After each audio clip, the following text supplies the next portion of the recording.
J'ai un message pour toi, Nathalie. Nathalie, c'est cette collègue qui me disait dès que j'étais pas maquillée, bah dis non, t'as l'air malade. Non, Nathalie.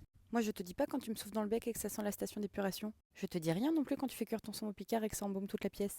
Je me tais quand tu montes les photos de tes enfants sur la balançoire et que tu racontes que ton mari a monté la nouvelle tonnelle dans le jardin, acheté à Jardiland. Je dis rien, je fais semblant de m'intéresser. Je te dis pas non plus que le contour marron permanent avec du rouge à lèvres fuchsia, ça se fait pas. Je dis rien, Nathalie. Alors pourquoi toi tu dis? C'est la première fois que vous venez faire une thérapie? Oui, et je viens vous voir parce que j'ai l'impression que mon mari devient un peu un manipulateur pervers en ce moment. Alors, avant d'employer des termes aussi forts, décrivez-moi un peu votre mari, d'accord? Bah, il est de plus en plus agressif, il me trompe beaucoup, putain. Pardon? Non, excusez-moi, c'est juste que... Bon, j'enlève le masque de psychologue 2 secondes. Hop là. Non, c'est juste que mon ex-mari était pareil, donc je vois très bien à quoi vous faites référence. Voilà, je le remets. Tac. D'accord. Et du coup, qu'est-ce que vous pouvez me conseiller? J'enlève le masque encore une fois. Quittez-le ce bâtard. Bien sûr, moi j'ai fait ça, ça a très bien marché. Je remets. Je peux vous proposer une thérapie de couple pour voir comment s'améliorent et évoluent les relations dans un futur proche. C'est dur ce qui se passe en ce moment. Hein, ouais, je me sens qu'on peut toujours dire ça avec l'actu, c'est bien, c'est pratique quoi. Non, d'actu, je voulais vous dire, il s'est passé un drame en Italie. Là, je sais pas si vous avez vu, il y a un pizzaiolo hyper connu là-bas, Gino. Gino, il s'est mis à vendre de la pizza à l'ananas.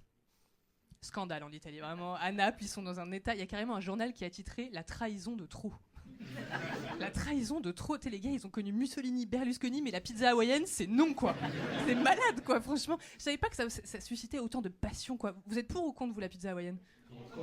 T'as vu, tout le monde a un avis, c'est génial, quoi, putain, tout. C'est fou. L'article, il faisait 6 pages de commentaires. Tu sais, je me suis dit à un moment donné, c'est pas possible.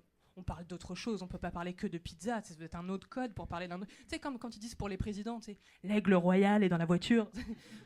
Y a pas un rapace dans le véhicule, c'est juste pour dire que Macron est rentré dans la Peugeot, tu vois. Je me dis, c'est pareil, ça doit être un nom de code, quoi, tu vois. À un moment donné, il y avait une meuf, elle a commenté, la pizza et l'ananas sont faits l'un pour l'autre. Doit-on vivre dans un monde fait de saucisses et de pepperoni? Elle m'a convaincue, quoi. Je te jure, j'ai commenté, j'ai mis un drapeau LGBT, je savais plus si on parlait d'hawaïenne ou de lesbienne. On est ensemble, quoi. Merci beaucoup de m'avoir écouté. Regarde, Jeanne d'Arc, par exemple. C'est sûr qu'elle était dégueulasse. La pucelle d'Orléans. Au Moyen-Âge. Tu restes pas pucelle par choix.